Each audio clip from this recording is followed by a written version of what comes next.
വിധി ആൽഫയ്ക്ക് മുന്നിൽ വികൃതി കാണിച്ചപ്പോൾ അതിനെയൊക്കെ മറികടക്കാൻ മാതാപിതാക്കൾ അവനെ ചേർത്തു പിടിച്ചു. എന്നിട്ട് ആളൊരു കോമ സ്റ്റേജ് പോലെയൊക്കെ ആയിരുന്നു. അവിടുന്ന് പിക്കപ്പ് ആക്കി ഞങ്ങൾ കൊണ്ടുവന്നതാണ്. 4 വയസ്സ് വരെ നടക്കാണ്ടിരുന്ന കുഞ്ഞ്, സംസാരിക്കാണ്ടിരുന്ന കുഞ്ഞ്, കൈയൊക്കെ കൊണ്ടാണെങ്കിലും അവൻ അങ്ങനെ ഒന്നും ചെയ്യില്ല. എവിടെ ഇരുത്തുവോ അവിടെ ഇരിക്കും. അങ്ങനെയുള്ള ഒരാളായിരുന്നു.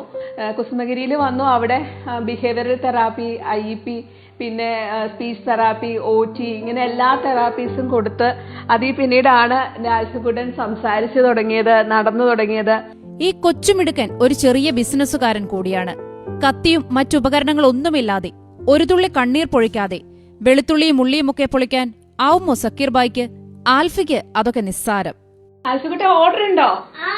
ആരാ ഓർഡർ? നവ്യാന്റിയാ? അതെ. പിന്നെ ആരൊക്കെ ചോദിച്ചിട്ടുണ്ട്? സുമി ആന്റി. പിന്നെ അവിടുന്ന് റോഹൻ ചേട്ടൻ പറഞ്ഞില്ലേ അന്നേ? ആർക്കത്? ബിന്ദു ആന്റിക്കല്ലേ? ഇത് പൊളിച്ചോ? ഇവന് അത് ഒരു എന്താ പറയാ, നമ്മൾ ശരിക്കും ഒരു മോട്ടോർ ആക്ടിവിറ്റി ആയിട്ട് കൊടുത്തതാ. ഫൈൻ മോട്ടോർ ആക്ടിവിറ്റി എന്ന് പറയും. ഒരു ഹാൻഡ് ഐ കോർഡിനേഷന് വേണ്ടിയിട്ട് കൊടുക്കുന്ന ഒരു തെറാപ്പി പോലെയാണ്. അപ്പൊ ആ രീതിയിലാണ് നമ്മൾ കൊടുത്തത്. ഒക്യുപേഷണൽ തെറാപ്പിസ്റ്റിന്റെ അടുത്തൊക്കെ കൺസൾട്ട് ചെയ്തപ്പോ ഇങ്ങനെ ഒരു ആക്ടിവിറ്റീസ് കൊടുക്ക. കത്രിക കൊണ്ട് ക്യാബേജ് അരിയലും മാജിക്കും ഗിത്താർ വായിച്ച് പാട്ടുപാടലുമൊക്കെ ആൽഫയ്ക്ക് ഒരുപോലെ വഴങ്ങും.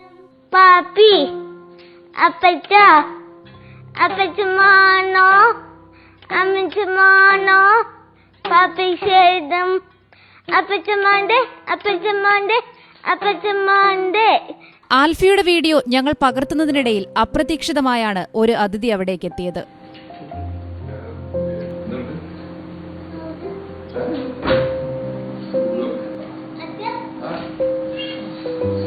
അവിടെ മുഴുവൻ നിന്റെ ട്രോഫികളാണല്ലോ ഇരിക്കുന്നത്. രസമായിട്ട് കണ്ടു. ഞങ്ങൾക്ക് കിട്ടി കേട്ടാ. ആൽഫി, നീ എന്തെങ്കിലും നീ പറഞ്ഞോ, കാര്യങ്ങളൊക്കെ പറഞ്ഞോ അവരോട്. എന്തൊക്കെ പറഞ്ഞു നീ? ഉള്ളി തൊളിച്ച് കാണിച്ചു, മാജിക് കാണിച്ചു. മാജിക് കാണിച്ചു.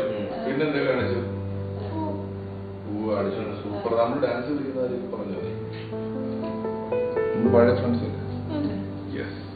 നമ്മുടെ ഈ ആൽഫിക്കുട്ടൻ ലോകത്തിന് മുന്നിൽ അറിയപ്പെടാൻ പോകുന്നത് കുറവുകൾ കൊണ്ടല്ല, അവന്റെ കഴിവുകൾ കൊണ്ടാണ്. കൊച്ചിയിൽ നിന്നും ക്യാമറമാൻ ഡോൺ മാത്യുവിനൊപ്പം ട്രീസ സെലിൻ ജോസ്, മനോരമ ന്യൂസ്. ടാറ്റാ.